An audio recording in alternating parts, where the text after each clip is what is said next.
السلام علیکم ورحمۃ اللہ وبرکاتہ۔ ہاں جی، یہ جو سوال تھا نا کہ مختلف روایات میں آتا ہے کہ میں تمہیں دو چیزیں چاٹ جا رہا ہوں، ایک اللہ کی کتاب ہے اور ایک سنت رسول، دوسری میں اللہ کی کتاب ہے اور میرا خاندان اہل بیت وغیرہ۔ تو یہ دو روایات اصل درست روایت تو وہ معروف بھی وہی ہے، درست بھی وہی ہے، اور خطبہ حجۃ الوداع کے خطبے میں جو تھا نا وہی تھی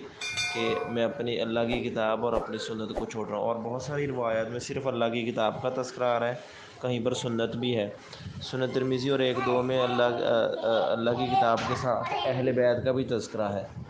تو وہ ویسے روایات کو نا تفصیلاً میں نے دیکھا ہے، تو اس میں نا اکثر علماء نے ان کو ضعیف یا کسی نہ کسی وجہ سے ان میں کوئی علت بیان کی ہے کہ وہ درست نہیں ہے۔ ہاں، جو روایت درست ہے نا اس میں آپ نے ساتھ یہ کہا کہ اللہ کی میں تمہیں نا دو ثقلین کا لفظ بول رہا کہ دو چیزیں چھوڑ کر جا رہا ہوں، ایک اللہ کی کتاب ہے، آپ نے فرمایا جو تمہاری ہدایت کا ذریعہ، اور دوسرا کہا کہ وہ میرے خاندان ہے اور میں تمہیں ان کے بارے میں اللہ سے ڈراتا ہوں، ان کے ساتھ حسن سلوک کرنا، یعنی حسن سلوک کا آپ نے حکم دیا ہے،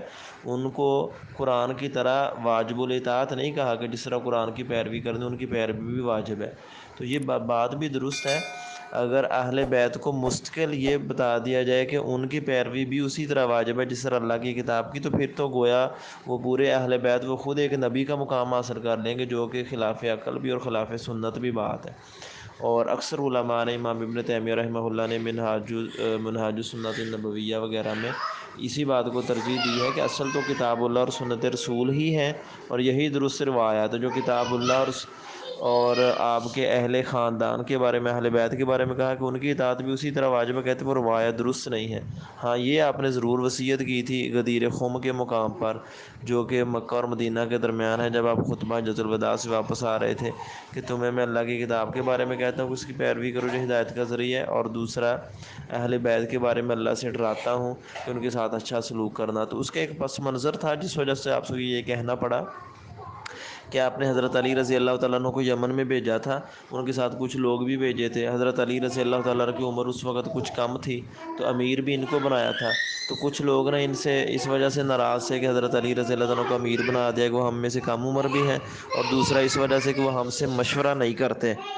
تو حضور صلی اللہ علیہ وسلم کو جب اس بات کا پتہ چلا نا تو آپ نے تب لوگوں کو نصیحت کی تھی، وہ روایت بھی مشہور ہے حضرت علی کے بارے میں، آپ نے ان کو اپنے ساتھ نسبت بھی بتائی اور اہل بیت کا بھی ایک مقام بتایا تاکہ لوگ آپ کے خاندان کو کمتر نہ سمجھیں اور ان کے ساتھ حسن سلوک کریں۔ اس کا پس منظر یہ تھا، اہل بیت کے ساتھ محبت اور عقیدت وہ ایمان کا حصہ ہے ہمارے، لیکن اہل بیت بہرحال ان کے اعمال وہ اللہ اور اس کے رسول صلی اللہ علیہ وسلم کے ساتھ نہیں ہے، یا ان کے برابر نہیں ہے کہ ان کا عمل بھی قرآن و سنت ہی کی حیثیت رکھتا ہے۔ تو یہ ہمارے علماء کا، اہل سنہ علماء کا اتفاق ہے اس بات پر، اور یہی درست اصل موقف ہے۔